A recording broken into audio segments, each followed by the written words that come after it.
Terima kasih Anda masih menyaksikan Kompas Siang, Saudara. Kasus gagal ginjal akut pada balita terus terjadi di sejumlah daerah. Namun hingga kini penyebab gagal ginjal pada anak belum diketahui. Seorang balita di Pasuruan, Jawa Timur meninggal dunia setelah sepekan dirawat di rumah sakit. Korban divonis menderita gagal ginjal akut. Balita berusia 2 tahun ini sebelumnya menjalani perawatan selama sepekan di Rumah Sakit Dr. Sutomo, Surabaya. Menurut keterangan keluarga, awalnya korban mengalami demam tinggi, lalu diberi obat sirup yang dibeli dari apotek. Gagal ginjal akut misterius. Ya, awalnya anak kecil ini sakit panas, dibeli obat sama ibunya itu paracetamol, Sanmol, yang sirup, yang botol. Situ akhirnya dapat berapa hari itu nggak bisa kencing. Nggak bisa kencing selama 1 hari 2 hari, langsung dibawa ke rumah sakit lagi. Jadi rumah sakit. Bagaimana orang tua menangani dan mencegah anak mengalami gagal ginjal akut? Kita sudah terhubung dengan dokter spesialis anak Lucky Yoga Satria. Selamat siang, dokter. Selamat siang. Dok, yang Halo. pertama ciri dari gagal ginjal ini ada gejala ispa, demam, dan juga perubahan warna urin. Bagaimana harusnya orang tua memantau masing-masing gejala ini, dok? Oke, sebenarnya kita harus ngebedain ya. Ini gagal ginjal yang memang ada gangguan ginjal atau memang ada masalah dengan yang kita kenal sekarang nih, masalah pencemaran sehingga ginjal jadi gagal. Yang pasti ginjal itu gunanya adalah untuk mengeluarkan toksin dalam tubuh. Lewat pipis. Jadi ketika ginjal itu gagal untuk berfungsi, maka toksin-toksin akan keluar, pipis tidak akan keluar, maka toksin-toksin akan dalam tubuh. Ya. Nah, gagal ginjal ini banyak penyebabnya. Ada yang sebelum ginjal, ada yang di ginjalnya penyebabnya, atau setelah ginjal atau sumbatan. Nah, yang sekarang terjadi ini ditakutkan adalah ginjalnya ini terkena toksin yang dari DEG tadi. Nah, jadi ketika ginjal ini gagal, maka yang gejala yang paling pertama keluar adalah tidak mampunya produksi urin pada tubuh anak. Jadi dengan berkurangnya pipis itu harus diperhatikan. Anak-anak itu tiap 6-8 jam maka kita perhatikan, ini udah pipis belum anak. Nah, kalau masalah batuk pilek kemarin, ini batuk pilek yang mendahului penyakit gagal ginjal ini ditakutkan adalah karena adanya swamedikasi, ya, mengobati sendiri tanpa ada pengawasan. Jadi apa, dok, yang Ya. harus dilakukan orang tua? Oke, yang pertama dilakukan adalah seperti yang sudah diumumkan oleh Kemenkes dan IDAI, bahwa satu, kita jangan pernah sekalipun saat ini mengobati sendiri tanpa ada resep dari dokter. Dan memang sudah dianjurkan untuk stop semua sirup, ya. Dan yang paling penting sebenarnya adalah jangan panik.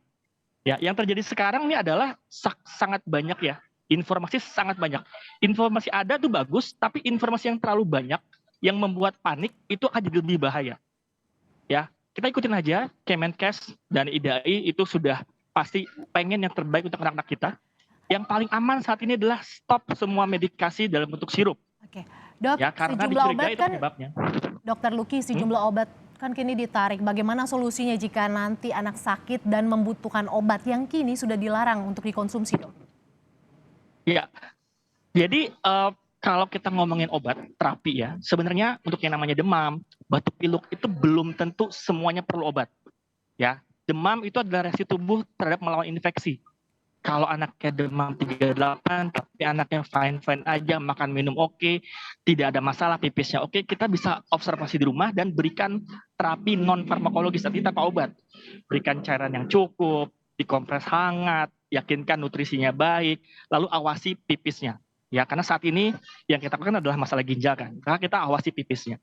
Kalau untuk masalah batuk-batuk, sekali lagi batuk juga adalah respon pertahanan tubuh. Ya, paling banyak batuk pilek itu penyebabnya virus. Sekali lagi, pada anak paling banyak adalah virus. Kalau tidak terlalu mengganggu, sebenarnya nggak perlu lama obat. Kalau memang mengganggu, misalnya anaknya tiduran susah, makannya susah, terlihat sesak, maka jawabannya lah jangan obati sendiri. Ketemulah tenaga medis. Tentu tenaga medis sudah sesuai dengan Kemenkes dan IDAI akan menghindari yang namanya sirup sementara ini. Ya, jadi pasien akan diberikan obat dengan berbagai bentuk, misalnya dikasih puyer, atau dikasih lewat pantat, atau jika memang lewat jika perlu dirawat ya mungkin lewat infus ya. Saat ini kita stop semua sirup apapun itu, mau sirup obat, antibiotik ataupun vitamin ya. Sementara kita ikuti dulu untuk mengurangi risiko adanya gangguan ginjal yang terus berlangsung. Dok, bisa dokter kasih masukan untuk orang tua yang mungkin saat ini sedang panik ketika melihat ada daftar obat yang diminum anaknya yang kemudian telah dirilis oleh Kemenkes untuk ditarik. Bagaimana nih dok? Ya, memang yang pasti kita ikuti semuanya dari Kemenkes, IDAI, BPOM. Ya, memang semua obat kita hentikan.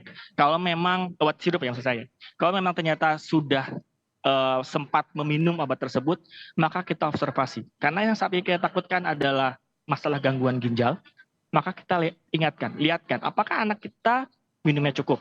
Apakah anak kita pipisnya cukup? Pipisnya, buang air kecilnya juga kita lihat dari dengan frekuensi.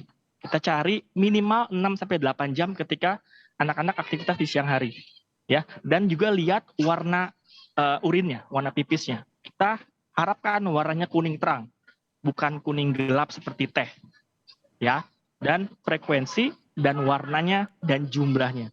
Kalau misalnya dengan ada riwayat pengobatan sendiri menggunakan sirup, tipisnya berkurang, lalu warnanya menjadi kuning gelap, jumlah juga berkurang, maka saatnya ketemu dokter. Oke, terima kasih Dr. Lucky Yoga Satria, dokter spesialis anak yang telah bergabung dalam Kompas Siang. Terima kasih dokter.